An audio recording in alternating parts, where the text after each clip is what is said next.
తాతయ్యగుంట గంగమ్మ ఆలయ పరిసర ప్రాంతాల్లో రోడ్లపై దుకాణాలు పెట్టకుండా తగు చర్యలు చేపట్టాలని నగరపాలక సంస్థ కమిషనర్ ఎన్ మౌర్య అధికారులను ఆదేశించారు.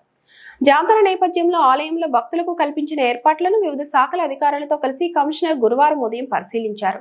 ఈ సందర్భంగా కమిషనర్ మాట్లాడుతూ ఆలయానికి భక్తులు వచ్చి వెళ్లే మార్గాల్లో ఎటువంటి ఇబ్బందులు లేకుండా చూడాలని అన్నారు. ముఖ్యంగా ఆలయ పరిసరాల్లో రోడ్లపై దుకాణాలు పెట్టడంతో ఇబ్బందులు వస్తున్నాయని, అలా రోడ్లపైకి రాకుండా లైన్లు వేయాలని టౌన్ ప్లానింగ్ అధికారులను ట్రాఫిక్ పోలీసులు ఆదేశించారు.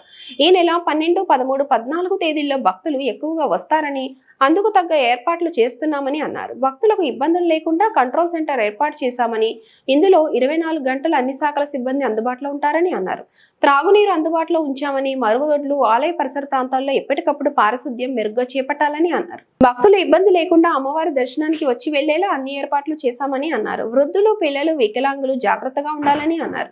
కమిషనర్ వెంట superintendent engineer Shyam Sundar, Krishnareddy, EE Ravindra, Tulasi Kumar, ఆలయ EO Jayakumar, DCP Mahapatra, health officer doctor Yuva Anvesh, డిఈలు, sanitary సూపర్వైజర్లు తదితరులు పాల్గొన్నారు. మనకి మే 6 నుంచి స్టార్ట్ అయింది. ముఖ్యంగా మే 12, 13, 14 మార్నింగ్ వరకు ఉంటుంది కాబట్టి దానికి తగ్గ అరేంజ్మెంట్స్ ఇక్కడ కంట్రోల్ రూమ్ కూడా పెట్టడం జరిగింది. కంట్రోల్ రూమ్లో అన్ని డిపార్ట్మెంట్స్ నుంచి, పోలీస్ నుంచి, అలాగే డిఎంహెచ్ఓ వాళ్ళు, medical and health, traffic and corporation నుంచి ఇలా డిఫరెంట్ డిపార్ట్మెంట్స్ నుంచి కూడా కంట్రోల్ రూమ్లో పెట్టి ఏ ఇష్యూ ఉన్నా కంట్రోల్ రూమ్ వాళ్ళకి ఎస్కలేట్ చూసుకొని ఇక్కడ సాల్వ్ చేస్తారు, లేదా దాని నెక్స్ట్ హైరప్స్కి ఇన్ఫార్మ్ చేయడం జరుగుతుంది.